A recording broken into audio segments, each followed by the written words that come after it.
नमस्कार, आप देख रहे हैं इंडिया न्यूज हिमाचल। मैं हूं आपके साथ परमजीत कौर। बुलेटिन की शुरुआत करेंगे खास खबरों के साथ। हिमाचल सरकार ने कर्मचारियों को सिर्फ 3% महंगाई भत्ता दिया है, जबकि विधायकों की सैलरी में 30% की बढ़ोतरी कर दी गई है।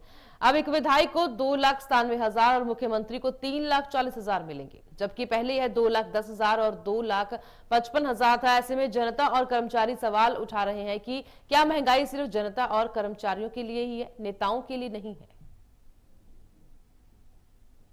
मुख्यमंत्री सुखविंदर सुक्खू ने हिमाचल के कर्मचारियों को एक इस बार नई सौगात दी है 3% डीए की। जब हम बात करते हैं 3% डीए की, तो हालांकि जब हमने अलग अलग लोगों से, अलग अलग हिमाचल के सभी कर्मचारी संघ के लोगों से बात की, तो सबने ये कहा कि जबकि 16% का डीए दे था, परंतु 3% में ही राहत जो है इस बार दी गई है।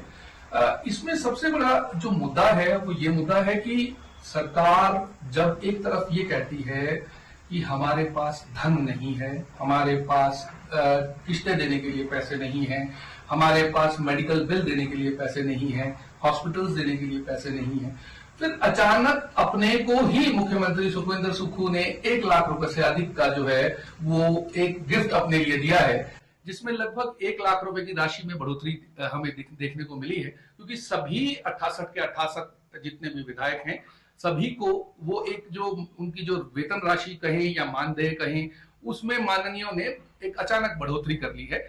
और जब हम इस बढ़ोतरी की बात करते हैं तो हिमाचल का हित जो है वो कहीं ना कहीं बहुत पीछे रह जाता है। इस वक्त हमारे साथ मौजूद हैं हिमाचल के पूर्व जो अराजपत्रित कर्मचारी महासंघ के पूर्व अध्यक्ष रहे हैं। इनसे जानने की कोशिश करेंगे। गुलेरिया जी, सबसे पहली बात कि जो ये आप 3% की वृद्धि देखते हैं, क्या आपको लगता है कि सच में ये जो वृद्धि है ये सच में आम जनता के लिए, मतलब जो कर्मचारी है उसके लिए फायदेमंद है? क्योंकि जब हम ये बात करते हैं आम आदमी के पास पैसा नहीं है, सरकार ये कहती है हमारे पास पैसा नहीं है, राहत के लिए पैसा नहीं है, सड़कों के लिए पैसा नहीं है, और ये 3% की वृद्धि एक तरफ और अपने लिए 30% की वृद्धि एक तरफ, किस तरह से देखते हैं आप इसको? सबसे पहले तो शर्मा जी, आपके माध्यम से सभी दर्शकों को नमस्कार।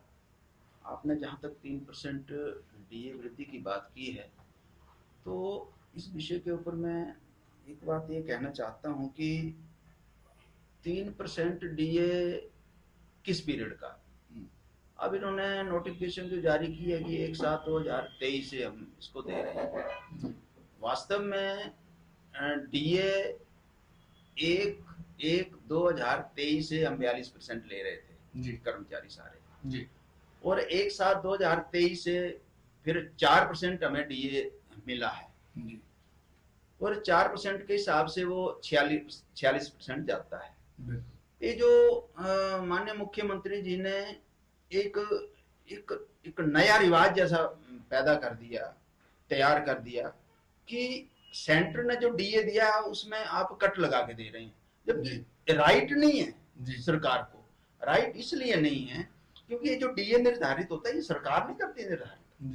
ये तो जो ऑल इंडिया कंज्यूमर जो प्राइस इंडेक्स है उसके हिसाब से तय होता है। ये एक नैतिक सवाल भी जुड़ता है, अगर आपने देखा होगा, एक नैतिकता भी होती है कि महंगाई केवल जनता के लिए नहीं है, सभी के लिए है, पर माननीयों ने वो महंगाई अपने लिए नहीं रखी, बल्कि वो जनता के ऊपर ही रख दी कि आपको महंगाई जो है वो नहीं है और हम लोगों को महंगाई है, तो हमारा जो डीए है वो ज्यादा होना चाहिए, आप लोगों के 3% होने चाहिए। क्या इसमें ये जो टेक्निकल ये फ्लॉ पैदा कर रहे हैं सरकार या सरकार के जितने भी विधायक हैं, मैं सभी विधायकों की बात करूंगा, तो ये फ्लॉ कहीं ना कहीं ऐसा नहीं लग रहा कि ये बहुत बड़ा अंतर जो है वो लोगों में पैदा कर देगा? इस विषय के ऊपर तो शर्मा जी मैं एक ही बात कहना चाहता हूँ कि जब माननीय विधायक इस बिल के ऊपर, इस प्रपोजल के ऊपर डिस्कस करते हैं विधानसभा के अंदर, तो उनको कम से कम अपनी अंतरात्मा की आवाज के अनुसार सुनना चाहिए। प्रदेश की परिस्थिति क्या है, जिस तरह से माननीय मुख्यमंत्री जी हर जगह राग अलापते हैं कि यहाँ पर तो फाइनेंशियल क्राइसिस चल रहे हैं, यहाँ की वो वित्तीय स्थिति अच्छी नहीं है। हालांकि मैं ये नहीं मानता कि वित्तीय स्थिति कोई सेंट्रल गवर्नमेंट के कारण खराब हुई है। आपको स्टेट का जो शेयर है वो तो 100% मिल रहा है, वो तो किसी स्टेट का कटा नहीं ना। तो यदि मान लो पहले की सरकार है उस स्टेट के शेयर में सारी व्यवस्थाएं ठीक करके चलती रही हैं, तो आप क्यों नहीं चल पा रहे हैं? कहीं ना कहीं मिसमैनेजमेंट के कारण ये सारी समस्याएं पैदा हो रही हैं। और मिसमैनेजमेंट भी एक चीज मैं और बताता हूँ आपको, आम जनता के लिए फाइनेंशियल क्राइसिस बता रहे हैं ना ये, जो सरकार या सरकार के नजदीकी चाहे वो नेता लोग हैं चाहे वो कर्मचारी अधिकारी लोग हैं, वो तो धड़ल्ले से सारे काम वैसे ही चले, बल्कि उससे ज्यादा चले हुए हैं। देखिए शर्मा जी, सबसे बड़ी जो एक अद्भुत चीज सामने आई है हिमाचल प्रदेश के संदर्भ में, मैं कहना चाहूँगा कि इस गवर्नमेंट ने आज दिन तक कभी भी जो डीए सेंटर अनाउंस करता था उतना ही डीए हिमाचल प्रदेश गवर्नमेंट के एम्प्लॉइज और पेंशनर को मिलता था। लेकिन इस बार एक अनोखी प्रथा हिमाचल प्रदेश गवर्नमेंट की सुक्खू सरकार ने शुरू की है, जिसमें 4% के डीए को काट करके 3% दे दिया गया। इसके पीछे का क्या कारण है ये समझ से परे है।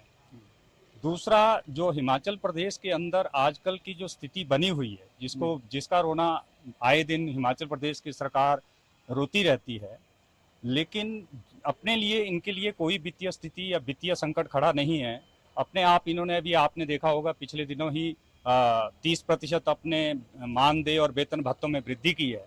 लेकिन जो स्टेट गवर्नमेंट के रिटायर्ड एम्प्लॉयज हैं या एम्प्लॉयज हैं, उनके लिए इनके पास देने के लिए हमेशा एक बहाना रहता है कि हिमाचल की जो वित्तीय स्थिति है वो ठीक नहीं है। सरकार अपनी मनमर्जी से, पता नहीं सरकार के सलाहकार कौन है, चीफ मिनिस्टर साहब के, जो 4% सेंट्रल गवर्नमेंट ने डीए डिक्लेयर होता है, जो पैटर्न बना हुआ है उसको घटा के रिड्यूस करके 3% कर दिया है जी। ये मुझे तो हैरानी होती है कि सीएम साहब का सलाहकार कौन है और कर्मचारी खुश कहाँ से होने। कर्मचारियों के जो है 1, 2, 3, 4 चौथा जो है डीए अभी तक पेंडिंग पड़ा हुआ है, 2 साल से पेंडिंग चल रहा है, तो इसलिए कर्मचारी तो खुश हो ही नहीं सकता। दूसरे नंबर तौर पर कर्मचारियों को जो एरियर नहीं दे रहे हैं, एरियर पेंडिंग है। जो 16 से 22 तक कर्मचारी हैं, रिटायर हुए हैं 2016 में और 2022 के बीच रिटायर हुए हैं, उनके जो है सारी चीजें पेंडिंग है।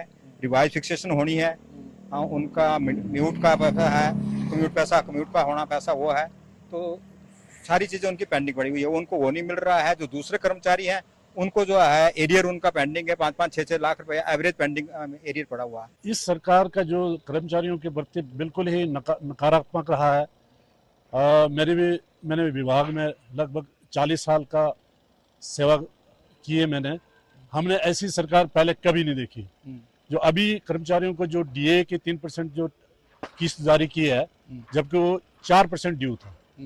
यदि सरकार की इतनी आपकी फाइनेंशियल क्राइसिस थी तो आप इसको बैकडेट आप अप्रैल की बजाय विद इमीडिएट पे इसी महीने से दे देते, पिछला एरियर आप पेंड कर देते, तो इसमें कम से कम ये डेविएशन नहीं होनी थी। बहुत सारे लोगों के घर में वाइफ पैरालिसिस के मरीज पेश पड़ा हुआ, बेड रिडन है, 1.5-2 लाख रुपए मेडिकल के पेंडिंग पड़े। कई लोग तो बेचारे स्वर्ग भी सुधार गए। बहुत हालत खराब है। तो आपने देखा कि किस तरह की समस्याएं जो हैं वो हिमाचल के कर्मचारियों के साथ आ रही हैं, और सरकार जो है वो अपनी बातों को प्रूव करने के लिए या जस्टिफाई करने के लिए कई अलग अलग तरह के बहाने जो है वो बना लेती है। परंतु जब कर्मचारियों के हित की बात आती है तो वो कहीं ना कहीं ऐसे ही असुरक्षित और ऐसी ही परेशानी में घिरे हुए लोग जो हैं वो हिमाचल से दिखाई दे रहे हैं। सोलन से अनुराग।